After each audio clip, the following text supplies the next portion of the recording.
Flipping the Pyramid. www.flippingthepyramid.co.uk. We aim to discover the truth about our world and the issues it faces.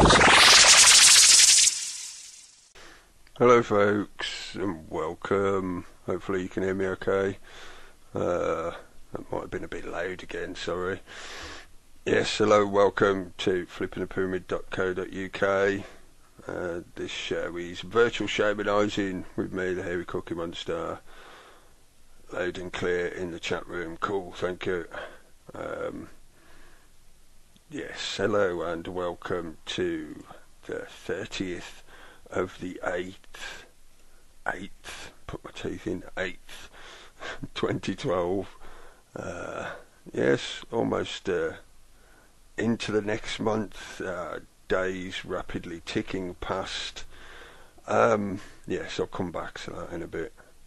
But first of all, I wanted to say, I was saying thank you to the people in the chat room because they're telling me loud and clear. Okay, they can hear me. Yes, please check out the site. There's been some recent updates. The folks who do this thing of their own time and volition, voluntarily, nobody's getting paid or earning money, nobody's profiting in that fiat cash kind of way out of this.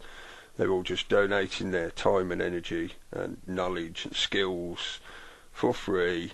Some of them that have been putting in more effort than others. They've been doing a fantastic job updating the site, tweaking with it, adding little features, etc. And it's, like I said ages ago when we first started doing this, it is an ongoing project, so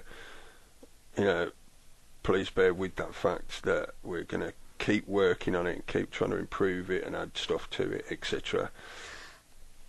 And in that respect, we changed the chat room over. The other one was a bit clunky, didn't always work very well, was rather limited. The new chat feature that's now in there, I think it's software service Chat and Go, or Chatango as a lot of people like to call it. Seems to be functioning well. It's got a lot of little features, like you can add pictures into the text and video clips and stuff like that, which means we can make a bit more use of it while we're doing a particular show. Or can hopefully links will be a bit more relevant in reference to what we're chatting about, rather than just a bunch of text on the screen.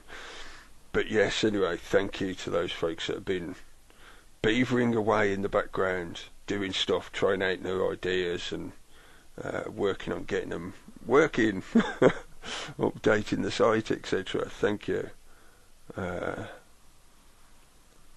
Yes, while I'm at it, I'll say big thank you to Adonis as well. He's still keeping up his hard graft at the Finn website, doing his regular daily show. And we've got to drag him across here at some point to have a chat with him. But yes, loads of people doing lots of stuff at the moment. I think it's great. People are actually, getting activated, getting involved, getting interested, even if it's just for their own, self-awareness. They just want to find out things for themselves. You're starting to actually look into stuff and not just believe everything that's spoon-fed you by the magic goggle box in the corner. So yes, where shall I begin? Let's begin with some fuel.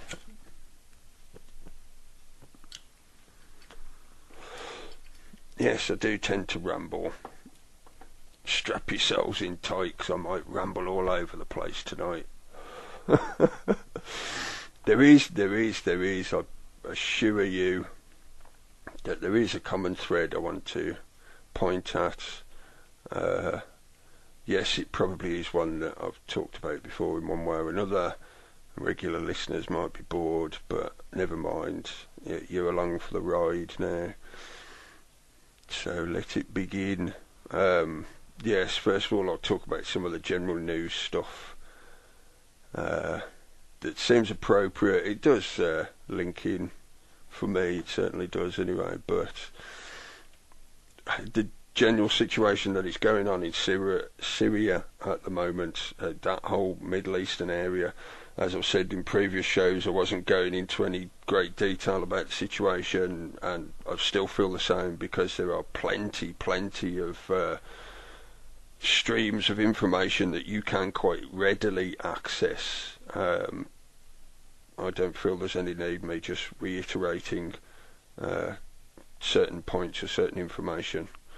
But one thing that did seem quite relevant to me, that was sort of coming out within the last week, and did sort of in that usual kind of fashion of the powers that be, whatever you want to call them or conceive of them of, or whatever, those power manipulators pulling strings in the background behind the thrones, etc., as they like to do, as they are wont to do. I feel they are almost, well, they are compelled to do by their chosen beliefs. They have to declare to you beforehand what it is they're planning to do, or what they are doing.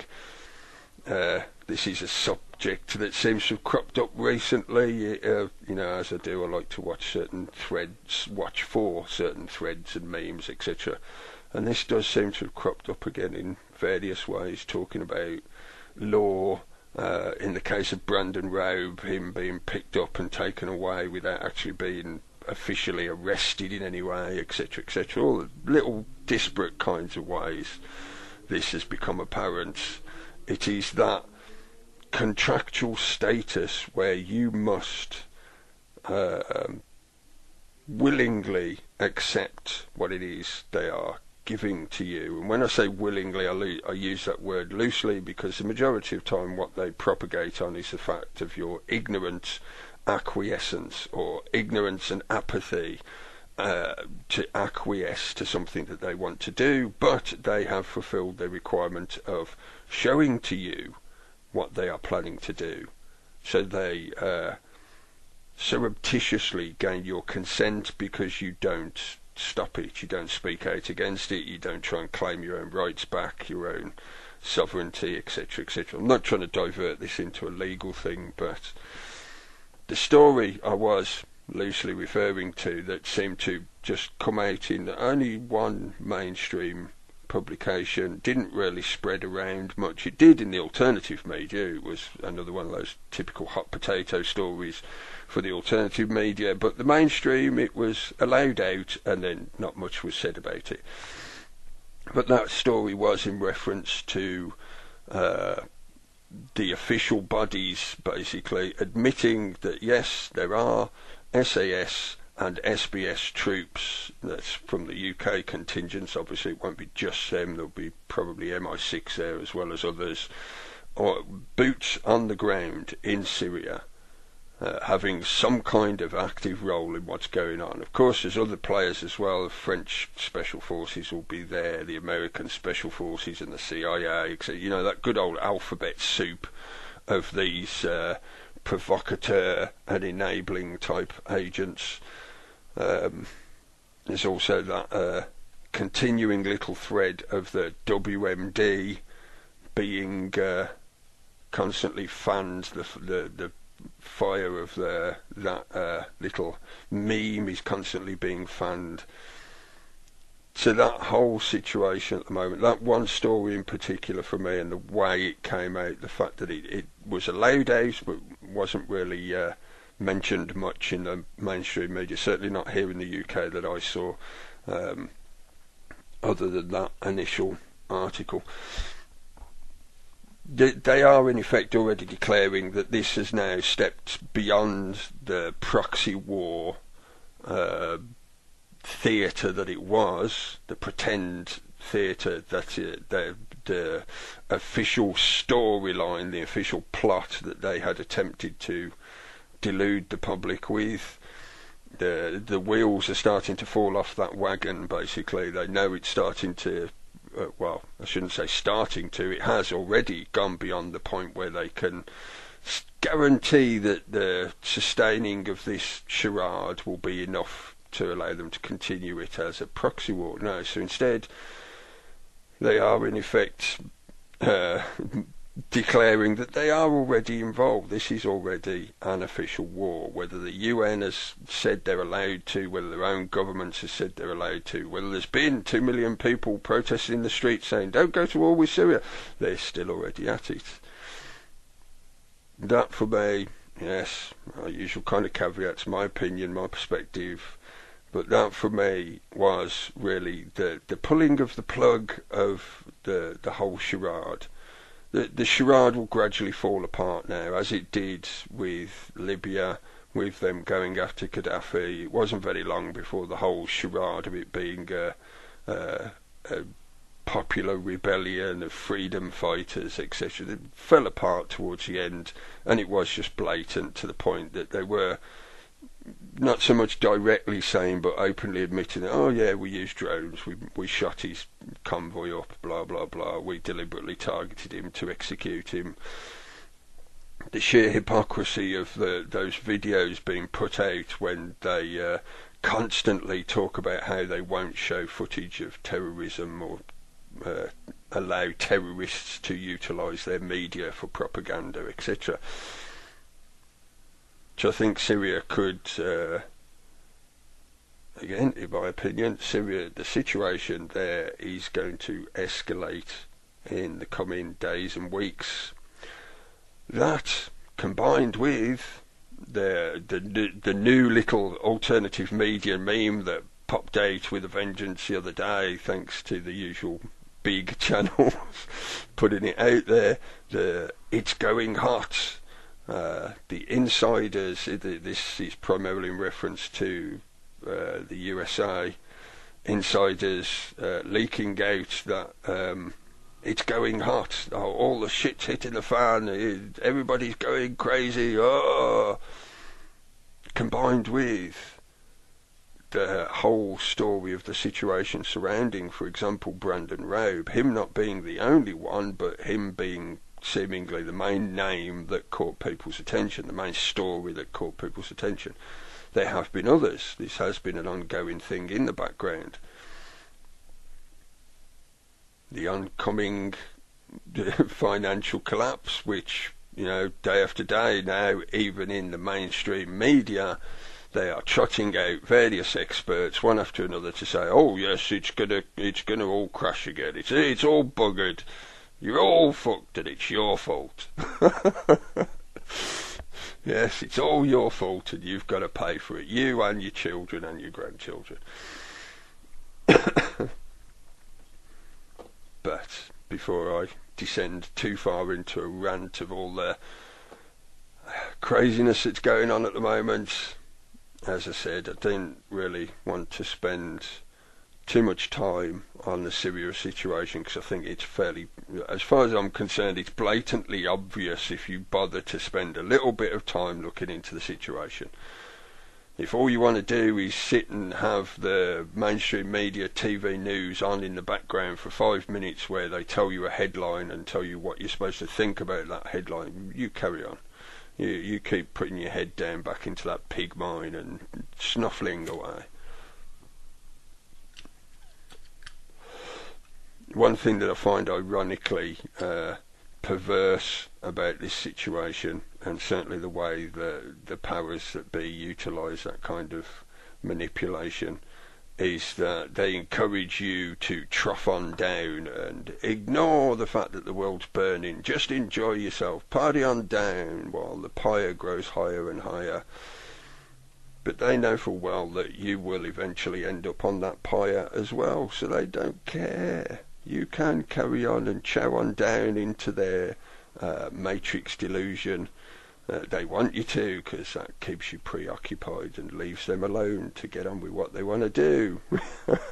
Yes, anyway, before that descends into too much of a dark hole, what else was I going to mention about the news? Hurricane Isaac. So many odd little things about that. The date of its arrival over New Orleans, the way it seems to be like Katrina did, sitting there, the fact that it is still moving. It's not totally stationary, don't get me wrong, it is moving, but Could it be just the geographical effect of landmass causing it to slow down? Yes, I know the possible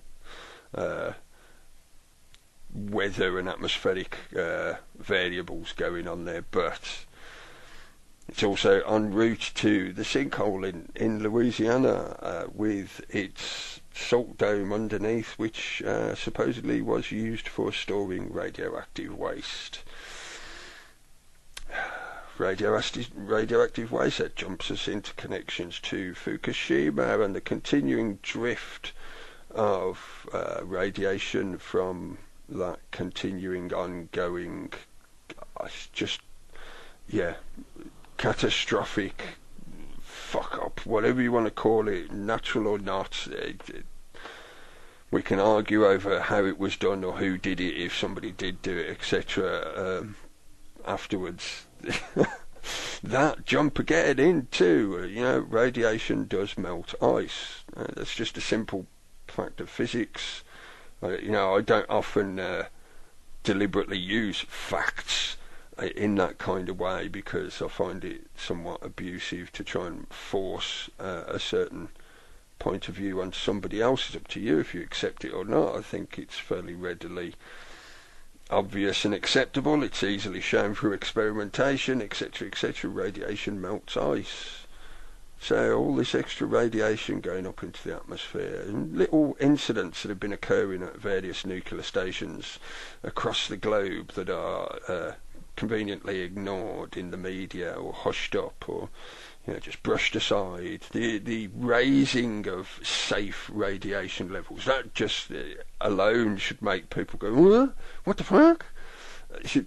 No, never mind what we said to you 10 years ago. 100 times the amount of radiation is now good for you. You should eat it. Yes, get yourself a lump of radiation and eat it. It's good for you. It's just complete insanity. And the reason I mentioned the ice melt was the recent information coming out about the polar ice cap at its lowest level that it has been in its summer period, and supposedly the summer's still not over. Here in the UK it seems like the summer is most definitely over. We had 2 or 3 weeks of sunny weather for the Olympics, and unfortunately now it's the Paralympics. No, that's the summer over and done with now, folks. Go back to your rain storms and your flash flooding and damaged crops. Could diverge into a whole other section there, but I won't.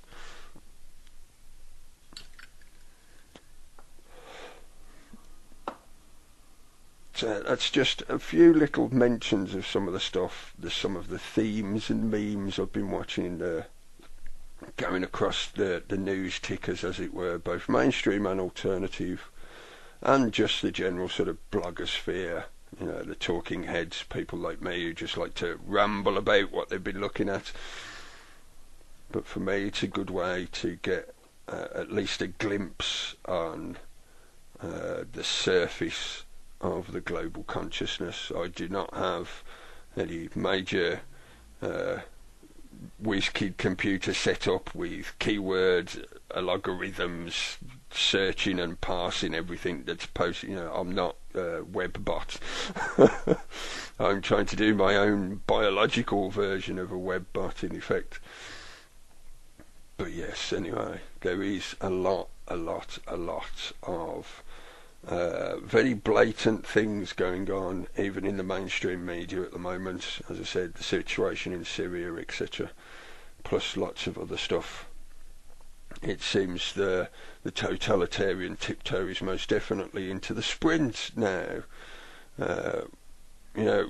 Could point this towards the oncoming elections in the USA and say that a lot of it is all just engineered rhetoric to whip the people up into a voting frenzy, to get them to succumb to their tribalistic knee-jerk reactions, to pick one puppet or another to vote for and argue over, etc., etc. Yeah, a lot of it probably is.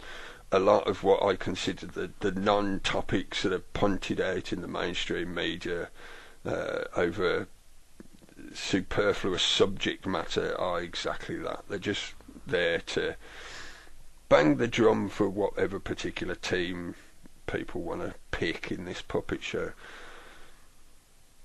But other than that, and part of the reason why I mentioned some of the things I did was leading me into some of the stuff recently since the Paralympics started that just seemed hadn't been mentioned enough, or didn't get enough notice, I don't think, in general.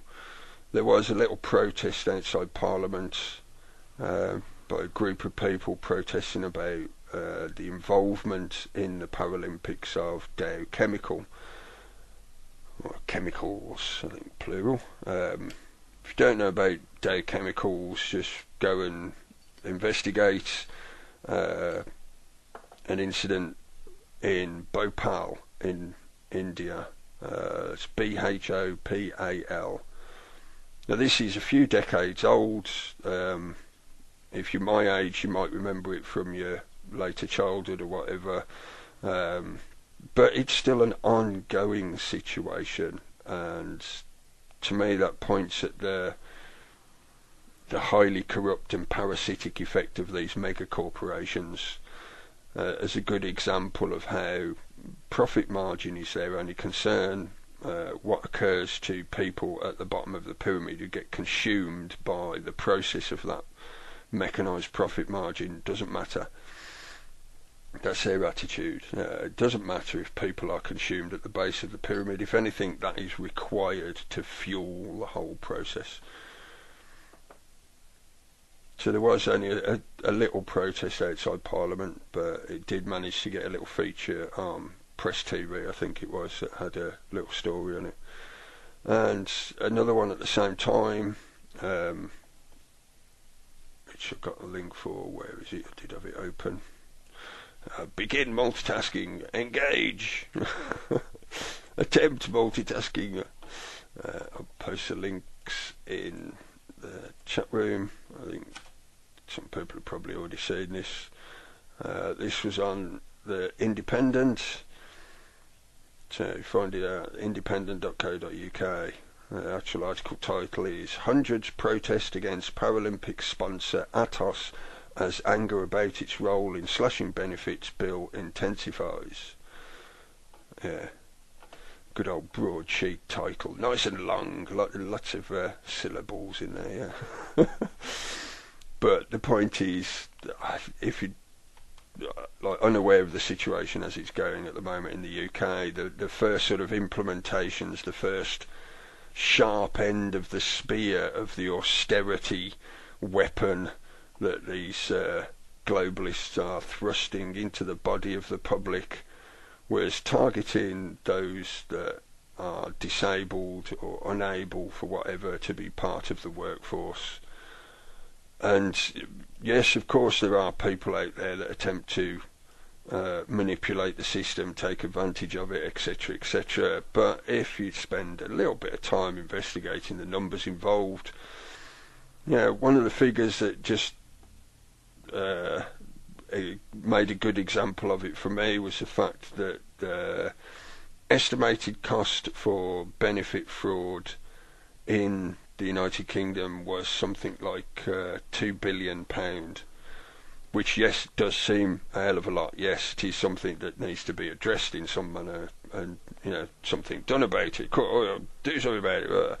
But when you compare that to the sheer amount of tax evasion and other such white-collar fraud, crime type ways of manipulating the system, that came, I think these figures were for 2010, that came in at over 70 billion pounds.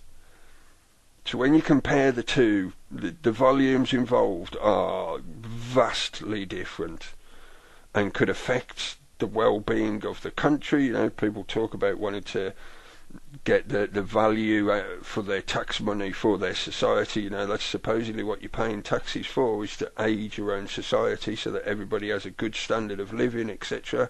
You all have nice cities to live in and you all have good services. So that's what you want your tax money on, isn't it? Not being taken out of the country or somehow fraudulently taken away from the taxpayer through tax evasion, etc., etc. And that's just tax evasion. That's not going into other areas of the kind of money magic that the crazy economic systems that we utilise allow. The vast derivative bubble. Our governments, our mainstream media will quite happily talk about things like benefit fraud, but you start asking them about the derivatives bubble and the sheer volume of money involved in it. This is why a lot of people like myself have been saying for quite a while there is no way out of this debt crisis. Not the way our governments are going about it. The only way out to get rid of this is to cut it off, as they did in Iceland. Just tell them to take their debt-based fiat currency system and F off with it. You're not interested in it anymore. It will not work. You will not be able to climb out of that hole. It's just a mathematical, logical conclusion to the system that they have built. It's just a black hole that gets deeper and deeper and deeper. No matter how much you struggle, like quicksand, it will just pull you in further. Yeah, and you very rarely hear anything about the situation in Iceland here in the UK on the UK mainstream media. Almost never mentioned. Very, very rarely. You're lucky if you get that story. You have to go out and actively look for that yourself. So yes, if you want to look into that, go and start mooching and searching and see what you can find. But yes, before I start ranting, I already feel the ranting coming on. Well, when they get into this kind of targeting of the minorities at the base of the pyramid, my angst of social justice kicks in, and I can't but help myself opening my gob and ranting. I can cause problems. Yes, I know. But anyway, in a sort of slight aside, but I promise you it will link in soon enough, just bear with me. This was a story that it was actually the Truther Girls that put this up earlier. It's not their story, just she was linking to it, and I thought that was highly interesting. Again, it's not exactly something unexpected, but it is more mainstream media confirmation of the kind of things they're working on. This was on Discovery.com, their news section, Discovery News. The article title is "Brain in a Dish Flies Plane." That's right, brain in a dish. Now, that does obviously conjure up crazy Frankenstein kind of images, which, deliberate emotive play on words or use of words there. But in the long run, when you sit and think about this stuff and its potentialities, it does become very Frankenstein.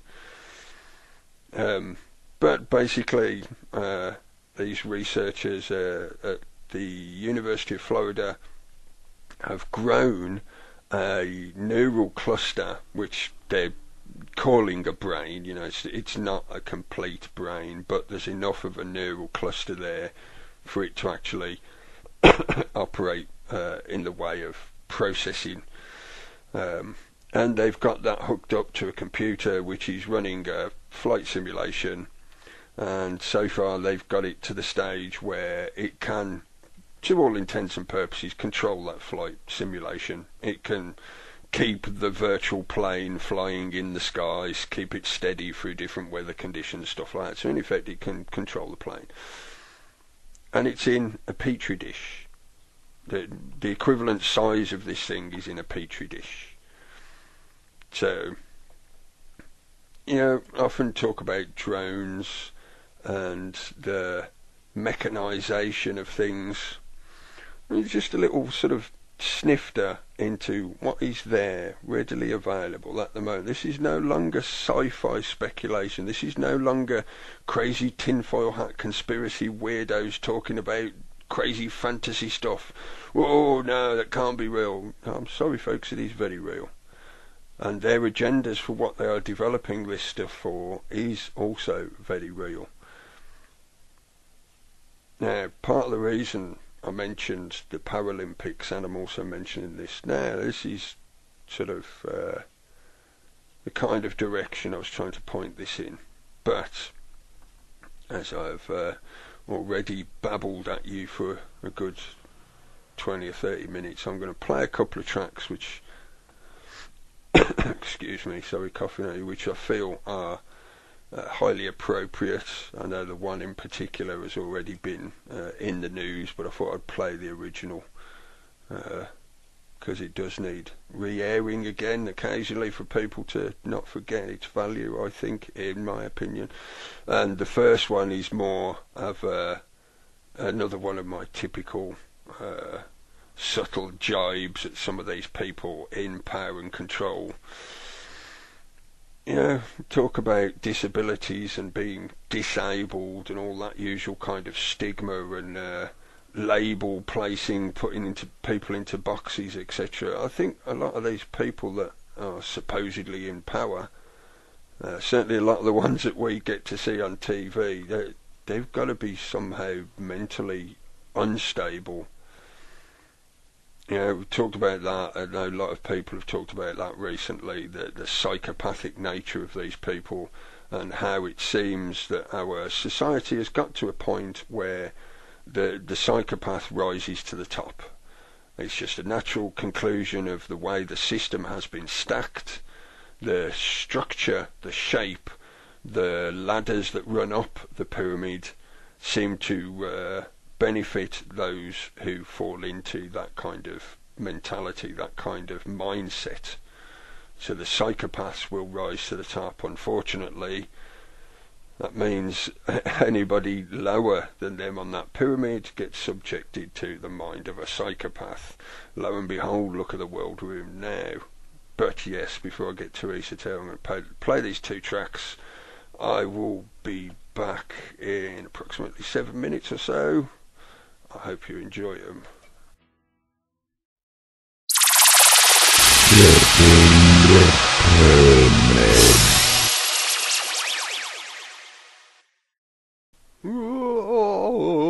I hope that wasn't that loud then. That seems suddenly loud, that jingle. Sorry about that. Classic tracks.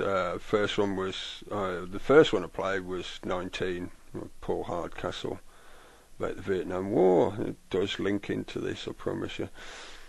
Last two was Frank Zappa with The Idiot Bastard Son.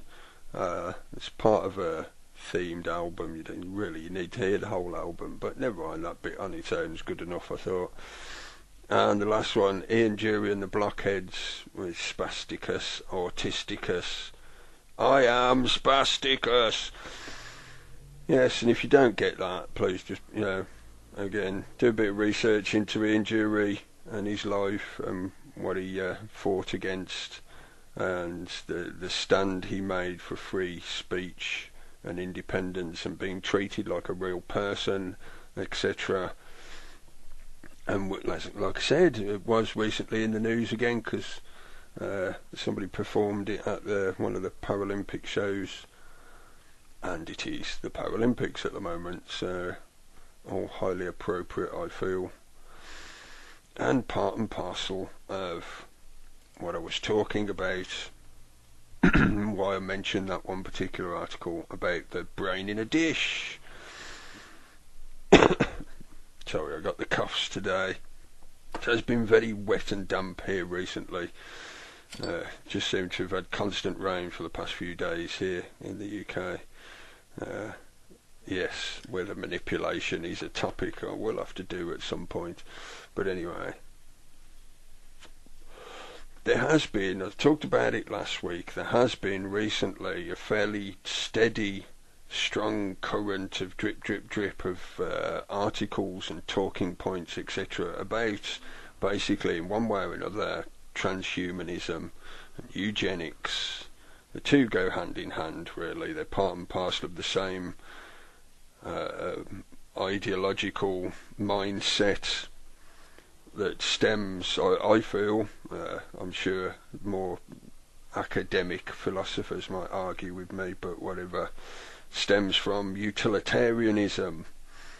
Now, there's a great ism word for you to go and play around with. I haven't got any particular links for this. That kind of info is quite readily available by whichever preferred choice you have. You can look it up on Wikipedia if you want. There's loads of stuff on there. And of course, as always, don't stick to just one point of information. Look at a few different ones before you start coming to any conclusions, because in one way or another, the vast majority of them certainly all have some kind of agenda. But yes, utilitarianism is that supposedly philosophical perspective. I say supposedly because in my personal opinion, it falls down on its before it's even got started, just by some of its sheer premise, etc. Is that constant refining of a system until you can get to as close to a point of perfection of that system that you deem perfection, and therein lies the problem to me. It is that classic old cliche of human hubris, of wanting to control nature, wanting to put nature into a box where you get to press the buttons to see what comes out the other side. As I say, that is just one offshoot part, or certainly links into a connecting thread with utilitarianism. It's not, strictly speaking, the philosophical school of such. Put it this way, to put it basically, it is that perspective where if some have to die for the rest to live, that is just what you do. So if 30 odd people have to die in a shooting in a cinema theatre so that the rest of the population gets more protection and is safe, that just is unfortunately what is done. And when you start to see that kind of perspective that is presented by such a stark realization as the perspective of utilitarianism, you start to see how the entirety of what may be argued is life becomes meaningless, becomes mechanized, becomes dead flesh. Because that is the art of the engineer, is refining a machine or a mechanism or a system to a point of ultimate conservation and productivity to its function. So the more perfect the machine can be, the more satisfied the engineer is. That's what attracts a lot of men. Let's say men in particular, because the male mind does seem to have a penchant for this kind of thing. It's what attracts a lot of men into that kind of environment of tinkering with things, having a big bag of tools so they can sit and tinker and make stuff do things. That's what the male mindset, I feel, had evolved to do. We were primarily logical problem solvers so that we could be better hunters, better acquirers. That was our primary role. I'm not trying to create gender biases. That's just naturally the way we evolved. And I'm not necessarily talking about Darwinian evolution. Again, people often fall into polarizations of, oh, well, if he said that, therefore anything else he says is meaningless. Take what is of value and seems to work for you. It does not necessarily mean that you have to wholeheartedly throw yourself completely into a subservience to another person's ideas or point of view.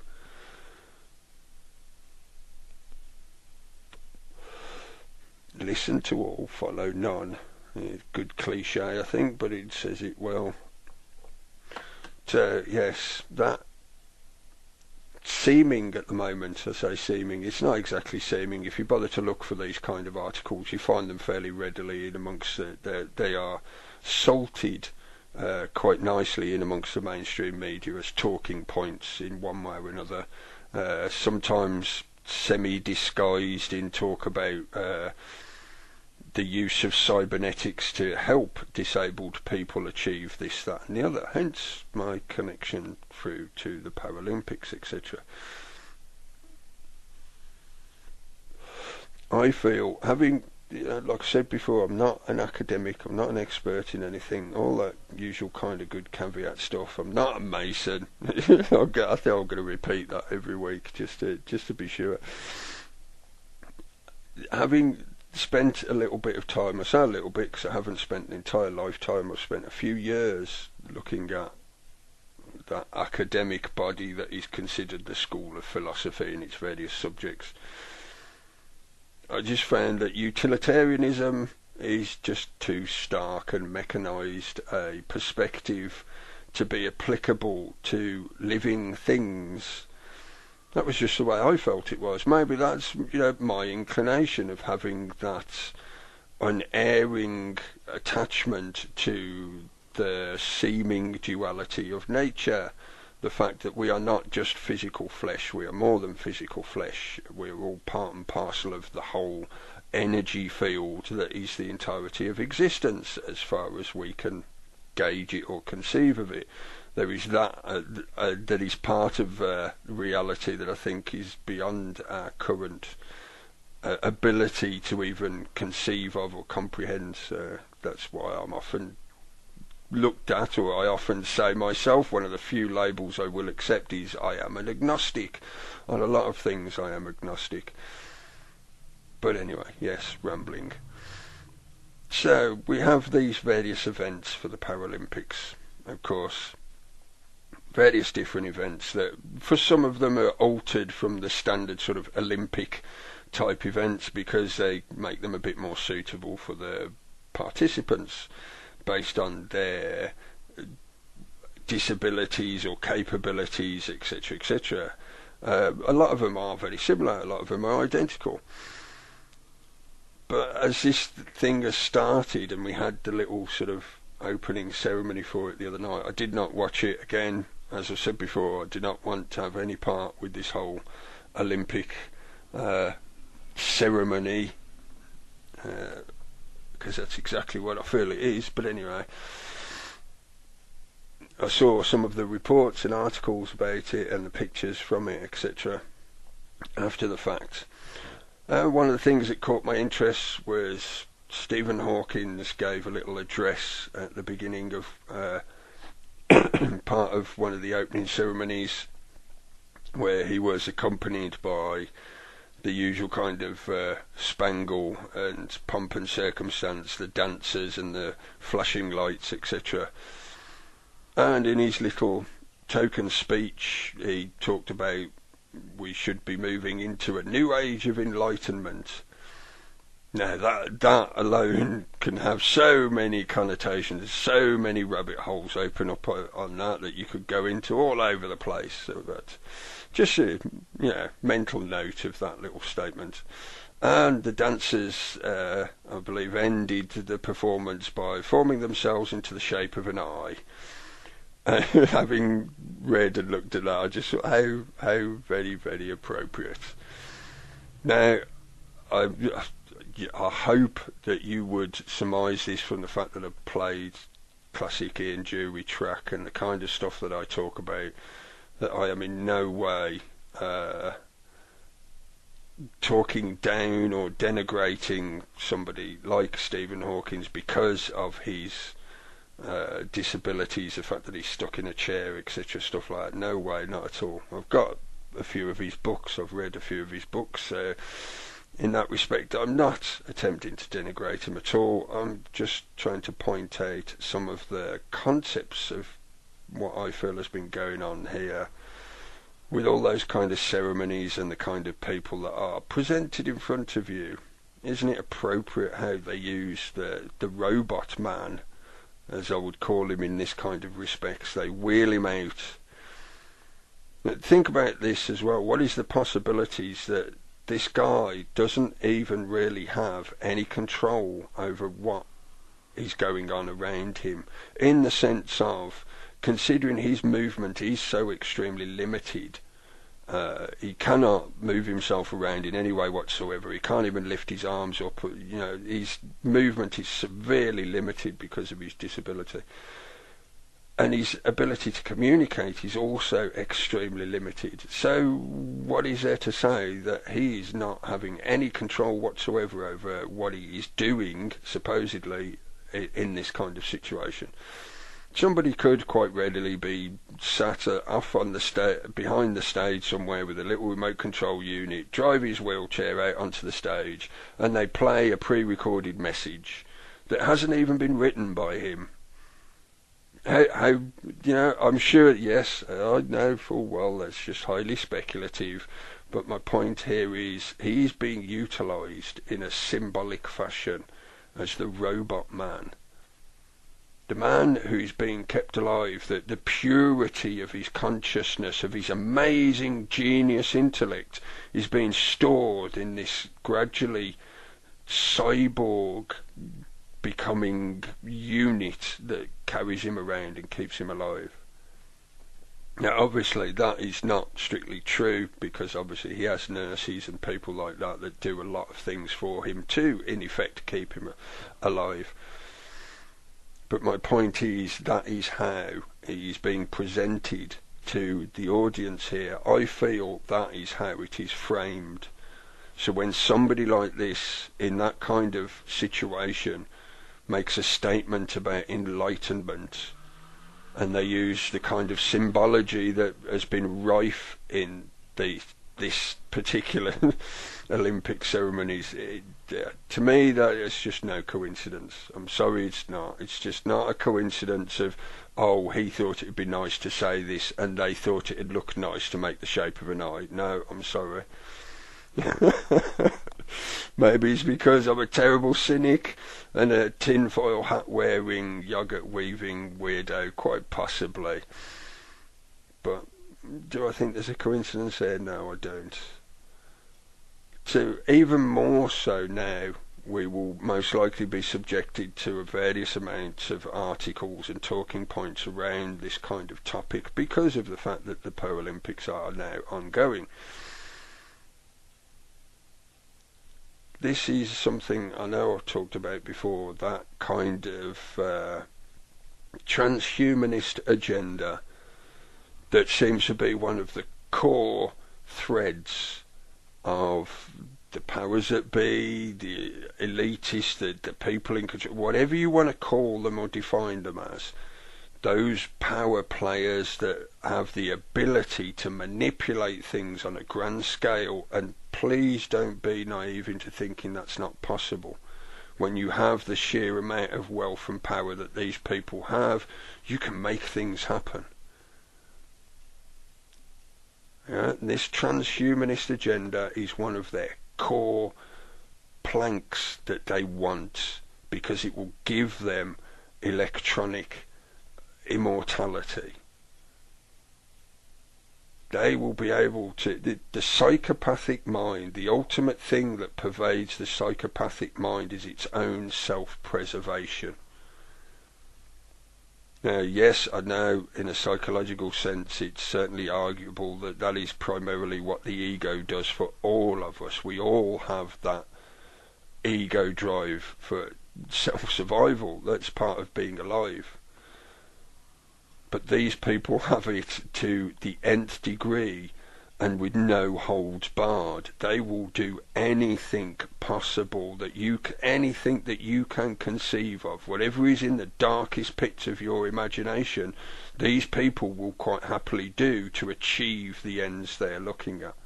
They want electronic immortality, and at the same time, if they can have cyborg electronic neural nets of rat brains that can fly planes, they remove any kind of possible restriction, by the intercedence of a human consciousness saying no.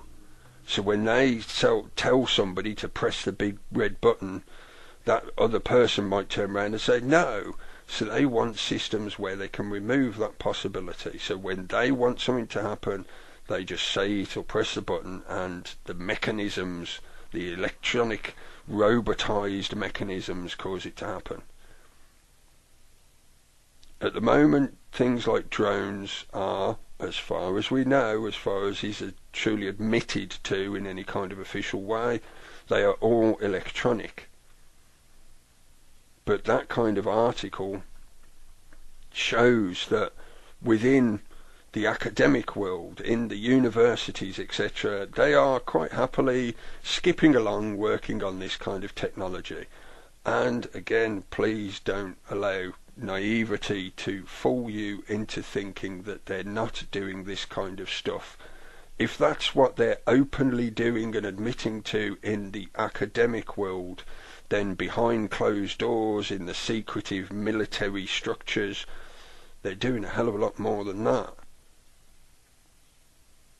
You know, I know a lot of people, I've heard a lot of people talk about supposedly how far ahead the secret technologies are with us, and of course if you get lost down the rabbit hole that is the whole sort of UFO agenda and stuff like that, the kind of technologies you're talking about are just really sci-fi fantasy in its conceivable scope. Yes, you could go down that direction if you want, but why spend a lot of time dancing down there, coming up with nothing that you can prove, coming back with nothing but fistfuls of smoke? It's not going to help you. There is enough evidence here now physically that you can find in front of you that I feel is pretty undeniable, that you don't need to go to that kind of extreme to find pointers to the fact that they are doing this kind of stuff. They will quite happily have cybernetic units. Ed 209, you have 30 seconds to comply. This is rapidly approaching, and media pre-programming. You know, this has been argued by lots of other people. Alan Watts does a great job of talking about this subject. If you don't know, if you don't know Alan Watts, please go and look him up online. I do believe he's Cutting Through the Matrix. He does do radio shows and podcasts and stuff like that, and I think he's got this angle of this kind of agenda quite well. He talks a lot about the way media is used to pre-program and manipulate people. And a lot of what I've been mentioning is talking around the use of that kind of slow subliminal propaganda. That true transhumanism is sexy, folks. You want it. You can't wait till you can have your mobile phone implanted under your skin, can you? You just got to have it. Look, all the trendy people have got it. All the famous Hollywood stars have got it. Look, she's got a mobile phone inserted in her cheek, so she can just walk along talking to herself, looking like a complete insane person, and nobody will take any notice. Yes, being a bit silly, but you know the kind of thing I'm talking about. I've been ranting about it a lot, and there's certainly a lot of information out there that's pointing that direction. So as I say, I'm not in any way whatsoever denigrating those people that are taking part in the Paralympics, but I am pointing at the way they will be exploited to propagate this invasive meme, this brainworm meme that is transhumanism, that stems from a very stark and empty, I feel, philosophical viewpoint that is the kind of utilitarian emptiness of dead flesh. It's really not somewhere we want to go, folks. I certainly don't think it is, because it's such a tiny step from that point into the acceptance of blatant eugenics. when you have the option of going, well, that person doesn't have this add-on or this update or this firmware inserted in them, therefore they're not as valuable as this person is. So in a utilitarian fashion, we will extradite them out of the system so they're no longer a burden on the system because they're not good enough. And who draws the blueprints for who is good enough? Therein is always the danger with eugenics, and why so constantly, it seems, for millennia, mankind keeps tripping over that delusion that we can command nature to do as we wilt, to define it in an image that we want to define. You know, I've said lots before, I don't follow any one particular religion, I'm not a Christian or anything, but you know, there is a lot in the Bible that you can see as a reflection on these kind of warnings. Yes, I know about who wrote the Bible and blah blah blah blah blah. And again, please, you know, don't get diverted by that. Anyway, I'm going to play a couple of tracks, I think. What have I got lined up? Yes, this might be a bit of a odd divergence, but it will lead me nicely into what I want to ramble about next, which, yes, is still connected, I assure you, I promise you. It is in my head anyway, you'll just have to believe me.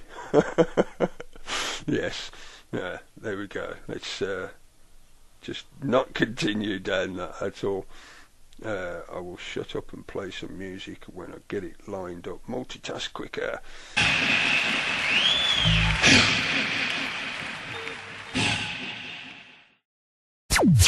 We are flipping the pyramid. Flipping the pyramid.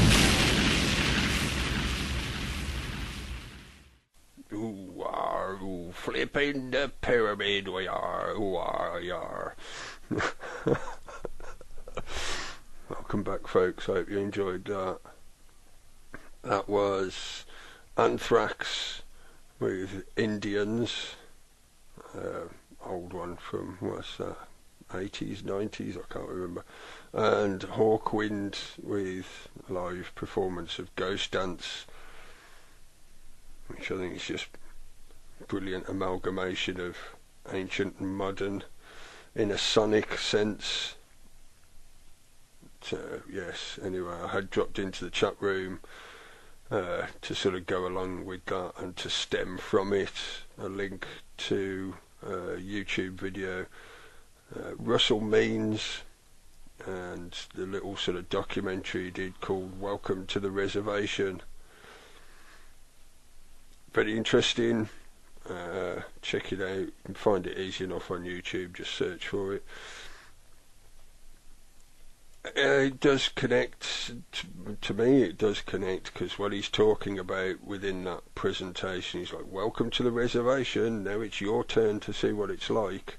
Welcome, you know, this is what's been done to us for the past however many decades, couple of 100 years, and of course previous to that with other cultures and other places across the globe, back through the millennia. They are now building a more modern version of that reservation where you will be free range electronically tagged produce that they can track and trace when they need to. I was talking earlier, I think, was it earlier today or yesterday, I can't remember which now, merging into the two, and talking about the idea that eventually, at some point in the not too distant future, they won't need police officers to come and arrest you. They will just text you a message saying something along the lines of, you must report to such and such station at this time to be arrested. And you know, the system will be endemic to such an extent that if you don't turn up where they tell you to, your entire life can be turned off. You will not be able to trade, you will not be able to buy food or shelter. All your electronic gadgets and connections into the system will be severed, and then a real police officer, or a drone more likely, will actually be sent to physically apprehend you. We are in effect not too far off that already, with automated red light camera fines which are sent to you through the post. You don't actually, get any interaction with a supposed officer of the law. No, you just get a letter saying you have to pay this, or you have to appear at this court, or whatever. They are building a virtual and physical reservation for you to all to occupy, to be as the livestock upon said reservation. Part of the reason as well why I wanted to play, obviously the Anthrax track wasn't so much, because that was just a bit of energy more than anything, plus the content of the lyrics obviously. But the second track, the Ghost Dance, that to me is a piece of phonic magic, sonic manipulation, etc. And leaping off from some of the aspects of what I was alluding to, we're talking about that dead flesh, the machine mind, that transhumanist, eugenic, utilitarianist attitude. A couple of interesting articles I read recently. Well, I thought they were interesting. I thought they were quite good. That was why I kept I think I might have already dropped a link for this one in the chat room at some point. But I'll drop it again just in case. I first came across this on the Zen Gardener's site. I think it has also appeared on other sites as well. It's by Julian Rose. Article called Balancing on the Tightrope Called Life. I'm pretty sure it's been on Activist Post as well, and a few other of the alternative sites. If you haven't ever looked into or considered some of the spiritual aspects of what is going on here, that you might find that an interesting little article, simply because it's almost like a guided Imagineering experiment for those who may not necessarily have or wish to or be involved in any kind of other cultural or structured pseudo-religious attitudes, etc. I'm sure you'll see the kind of thing I mean if you have a look at it. It's a bit more open, and as with a lot of the stuff I talk about, you take what you will from this. If it has value for you or not is up to you. But I think it's good in the sense of, if you have no or little knowledge of that kind of spiritual aspect or exercises, you might find it useful as a guided introduction to such things. I found it interesting as well that he uses a picture in the article that's of one of the main characters out of Seven Samurai, which I had, strangely enough, mentioned, I think, was it last week, talking about the film Seven Samurai, how it's a good sort of analogy, metaphor, analogy type storyline, classic storyline, whatever, before I divert myself again. But around that kind of topic, stemming off from the not machine mind, and other threads that I've seen recently that again seem to be bubbling away still there in the background. There's still that constant chatter about the duality of existence. Another good article on the Zen Gardener as well was The Rise of the Conscious Warrior, which was one of his own articles he put up the other day. Yeah, it was by Zen. And that as well, I think, has appeared on other websites as well, so you can find it in various places. Again, more observation of the one aspect of the current situation, and talking about the balance of that duality again, etc. I think I mentioned that last week, that when you start to view the duality as more of a whole, you see the triumvirate within it. The yin and the yang together make the whole. You can't have one without the other, and it is a constant dance of balance and rebalancing. That's the kind of thing he's talking about in the Julian Rose article. Now, the reason I'm mentioning these is because,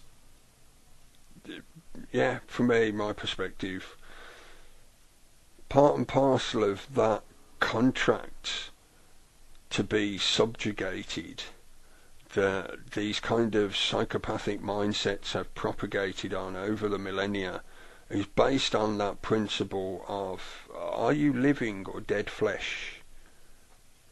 You may not be religious in any way, you may not be spiritual in any way, but the vast majority of these power players that have been manipulating these grand agendas over millennia, and I'm not trying to suggest that they've been alive that long, or this is a generational thing that is passed within inner family circles and incestuous bloodlines, etc.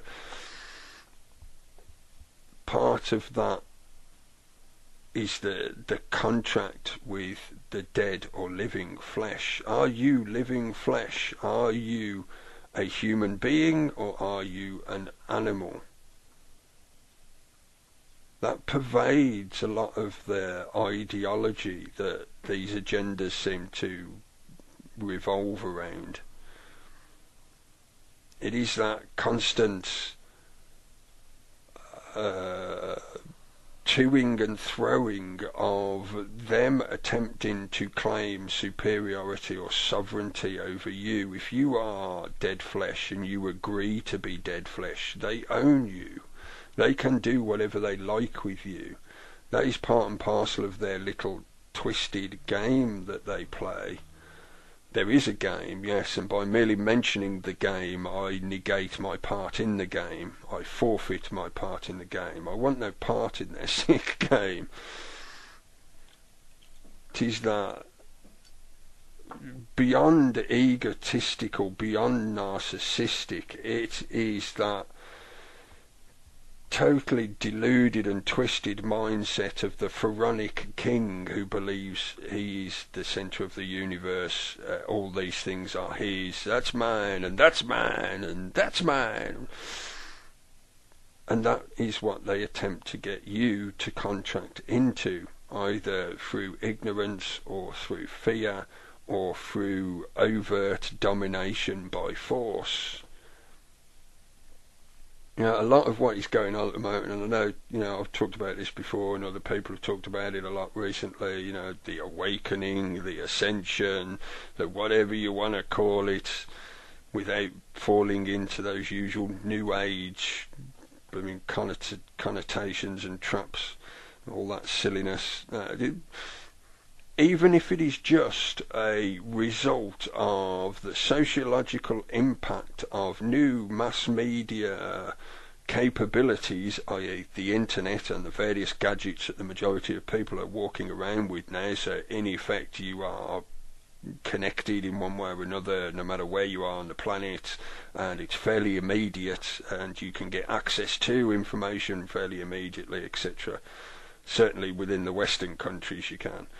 Is it just an effect of that, such that people are having a great growing up period of when you were a child, your concept of the world was quite limited, unless you happen to be part of a family where you travelled a lot for whatever reason. But for most children, their worlds revolve a very small area geographically, because that's what they're interacting with on a daily basis. Now, that is generalising a little bit. Yes, there will always be exceptions, etc., but that's what they're used to in general. And as you get older, you start to see more of the world. You start to realise the world isn't just your house and the school you go to and stuff like that. No, there's a whole lot more to the world, and your perspectives are getting wider and wider and wider. The blinkers of your viewpoint are stretching wider. And in the same manner, this onset of the knowledge age has led to, this has been argued before for certainly at least a few decades, is leading into an age of ethics where people have so much information readily available to them, they're looking at it and going, I don't agree with that, I don't agree with that, what's this going on, this is all wrong. And such that the bigger picture of just how chaotically the world is rumbling along, being prodded and poked in certain directions by these major power playing groups that don't like to show their faces in public for obvious reasons. It all starts becoming that much bigger picture of or a much more apparent picture and emanation of that hierarchy. Again, another side topic, the externalization of the hierarchy. But is a lot of what we're seeing of that revealing of all this stuff going on, is it just part and parcel of the result of things like the internet? I'm sure an atheistic, humanist, materialist kind of mindset would argue that point of view. I would argue different. There is that constant duality, that it's just part and parcel of the way the majority of this existence has to be. It has to be dualistic for it to do what it does. We wouldn't have physical materiality if it wasn't for the dualistic manner of the energy at the base of that material.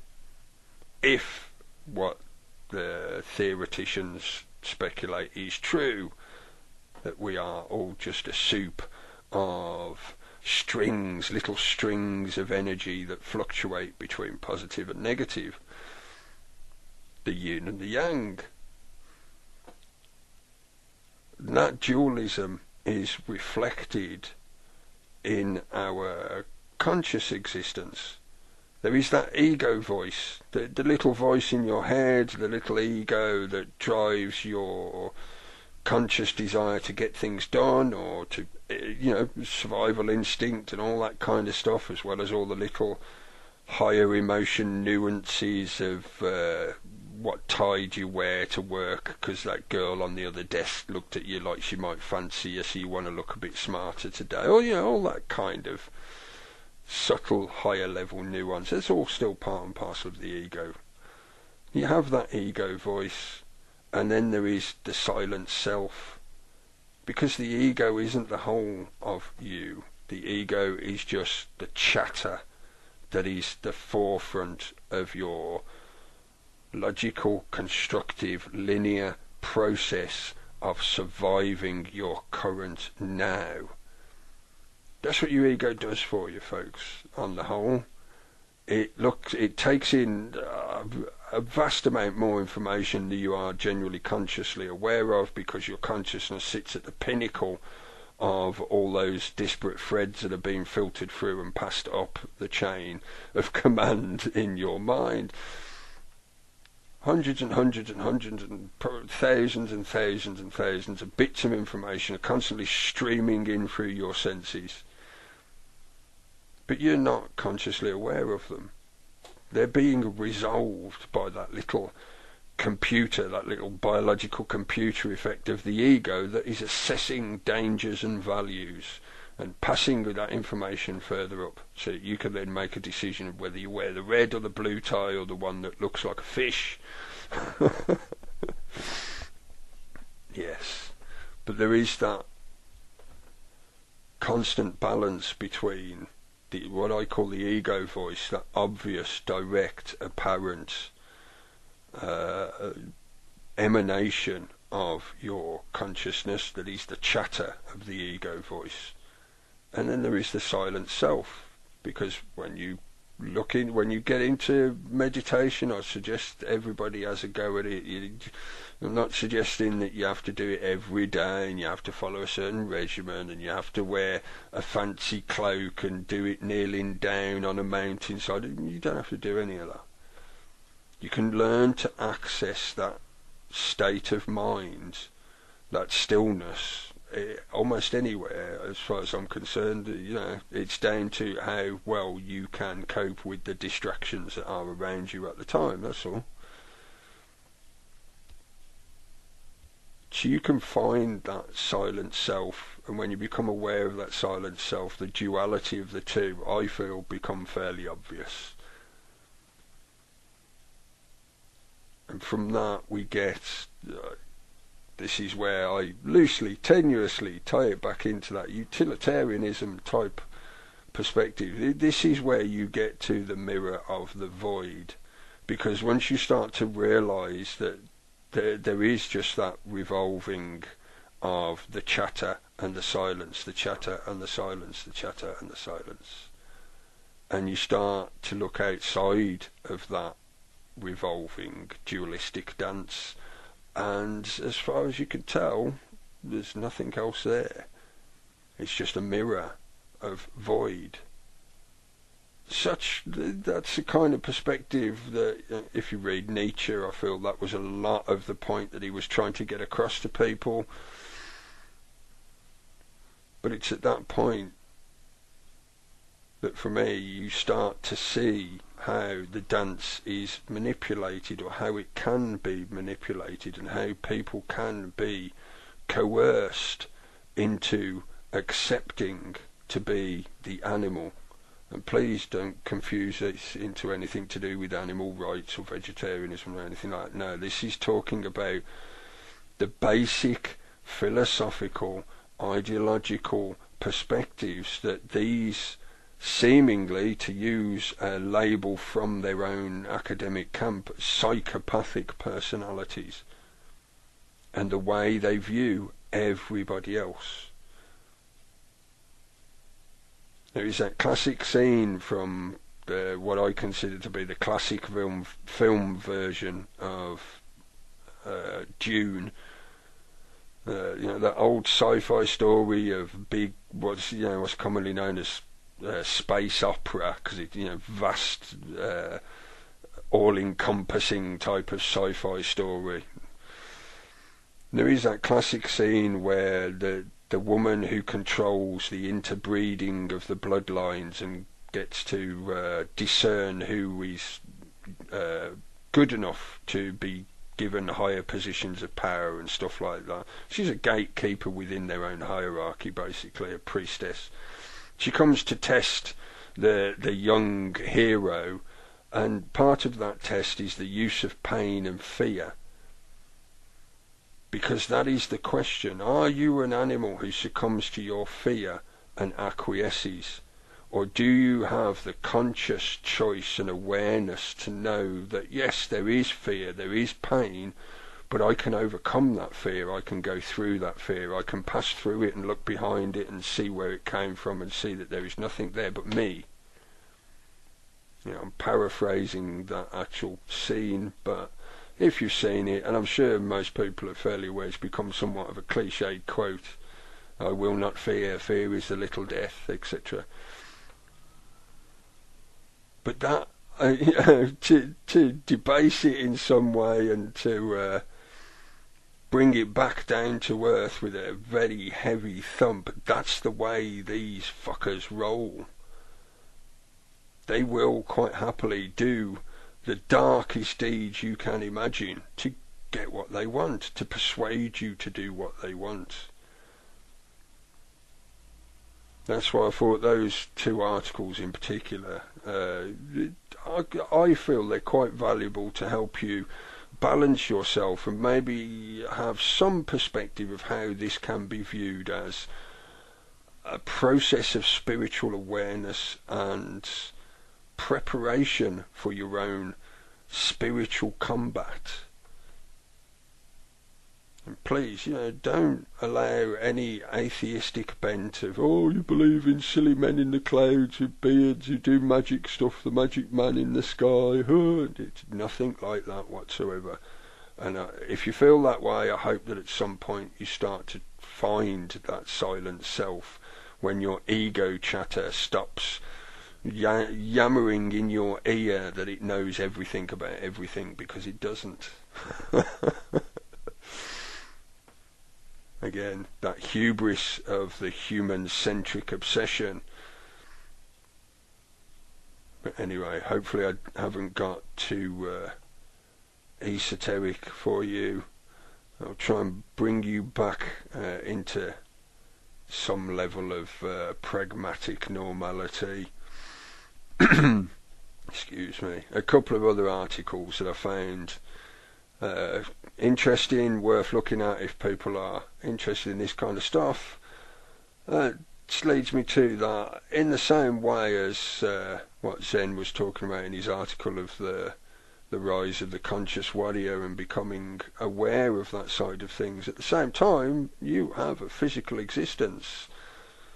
Part of that process that we are going through is that, I feel, people looking for other ways to enable said physical existence without being entrapped into that matrix of domination, that pyramid, how to actually turn that pyramid upside down, flipping that pyramid. I'll paste a couple of links into the chat room. These are both from the Activist Post. First one is, first one I'm looking at is from Sartre. Title of the article is "Going Off the Grid Practical?" This is just general article about use of power production systems, etc. Alternative ways of producing power. But he does also go into a bit about Agenda 21 and manipulation of people into a situation of being rationed for power. Welcome to the reservation. You will only have a limited amount of resources allowed to you. And the other article, again on activistpost.com, this one from JG Vibes. Decentralised network of time banks keep Spain's jobless afloat. Now, this is something I've talked about before. I mentioned Iceland earlier, and I reckon, people are fairly aware of what's been going on in Greece as well, if not Iceland. This situation of the slow car crash that is the economic collapse is spreading through Europe, through the Eurozone, certainly anyway. This is just, I feel, pointer towards how things can survive through and beyond the fear. Courage is not the absence of fear. Courage is the ability to put up with the fear and work through it, and carry on working at what you're trying to do without the fear dragging you down. That, in that respect, as he mentions in the article, there's that, especially propagated by the mainstream media, there is that common delusion that if things fall apart, everybody will just suddenly go insane and all start running around like headless chickens, eating each other like zombies. Chaos, that's how they always predict it. But as he's demonstrated again and again and again, as was demonstrated in Greece, in Iceland, and now, as he's talking about, in Spain, people in everyday life figure out ways of getting on with their lives, maybe in a different manner. They may not be necessarily living exactly the same way as they were, but they find ways to cope with life's requirements other than what is supposedly provided by the system. So they form their own community banks. They form their own community work schemes to help each other out and stuff like that. They form their own community bartering systems or new currencies and stuff like that. People figure out ways. Why do you think we ended up becoming the supposed dominant species that we are on the planet? Because we're highly innovative. I started the show with various rambling and ranting about some of the darker aspects of what's going on in the world at the moment, folks. Hopefully I can leave you there with some bits that show you, there is still stuff going on that is good and productive and positive, innovative, enabling, helping people out, communities forming to get stuff done in a practical, physical manner. Not just sitting around bitching and moaning, not just sitting around pontificating about the colour of the fluff in your navel hole. Yeah, it's all entertaining stuff, folks, but in the long run, the world is progressing. The train is rolling. So you have to be part and parcel. Intent and action, intent and action. I am not a believer in the sit on your backside and think of unicorns and everything will be okay type person. Sorry, no. Oh, hopefully I've pointed you at some thoughts, perspectives, ideas, opinions, information, whatever, that will give you some things to think about. Hopefully you can see some useful value in them for you on your own path. That's all I'm doing, folks, is sharing with you my path. Hopefully our paths lead somewhere better than where we are now, because as the world has been, it's been fucking crap at the moment. Yes, anyway, all silliness aside, I'm going to leave you with a total of 3 tracks, but a couple of them are only shortish, so only adds up to about 10 minutes, and close to the hour, so I'll be finishing just about right, but doesn't matter here, because we've got as much time as we like if we want to ramble on.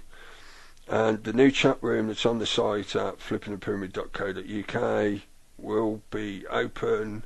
It will remain open 24/7 after each show. The chat will be cleared to just leave links and videos that may have been added to it. So we're going to try and keep it running, folks, as like a wall of information to go along with the shows that we're presenting here, as well as people obviously being able to use it other than just for the shows, so we can have like a community wall page where information can be shared, etc. It's another way that we can share information between us. But yes, anyway, folks, thanks for listening to me ramble and weave yogurt with you. I think we will have some interesting stuff going on in the next few days. Let's see what the weekend brings first. October surprise may be looming, but we shall see. I'm not predicting any dates or anything. I think it's highly fertile ground. Hopefully, let's really hope they don't do anything crazy. Yes, you know what I mean. Anyway, folks, take care. Keep talking, keep evolving, keep looking for ways to get involved. Yeah, I will chat at you again soon. Take care. Flipping the pyramid. Flipping the pyramid. Flipping the pyramid. Flipping the pyramid. Flipping the pyramid.co.uk. Flip the pyramid. Turning that pyramid on its head. Flipping the pyramid. Flip the pyramid. Flipping the pyramid. Flip the pyramid. Flipping the pyramid.co.uk. Flipping the pyramid. Flipping the pyramid. Flipping the pyramid.co.uk. Flipping the pyramid. Flipping the whole paradigm of that hierarchical system on its head.